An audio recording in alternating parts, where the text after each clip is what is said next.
What's up sa inyo mga ka-inchik? Panibagong araw na naman to. So pupunta nga pala kami dito sa Tarlac kasi nga may titignan lang kaming unit sa SM Tarlac. So eto, habang nagbibiyahe kami, naghahanap na kami ng makakain dito. Dito na nga pala kami sa bandang Campo. Malapit lang yan dito sa may Toyota ng Tarlac.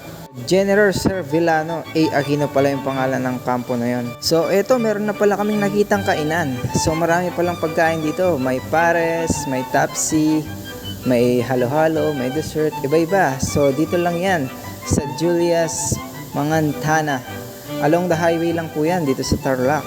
So ayan, kita nyo naman yung sangkap.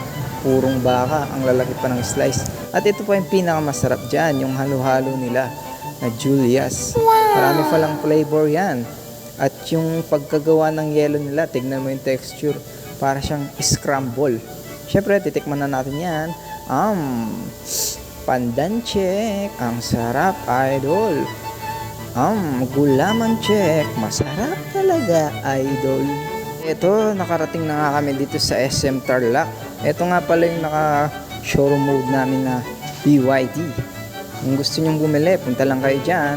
At eto, salamat pala sa nagbigay ng Starbucks sa amin.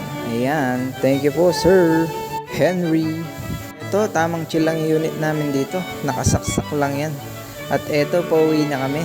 Ang taas pala ng parkingan dito hanggang 6th floor. At nahilo nga ako sa kakahigo dahil sa 4th floor pa lang kami nakapag-park. So eto, pauwi na kami. Nandito na pala kami sa Hacienda de Luisita. Yung daan na to ay napakahaba. Parang Clark na rin ito. Kita nyo? So ayan, dinala ko pa yung Starbucks kasi sayang. Ito, pauwi na kami. Maraming salamat. Yun lang.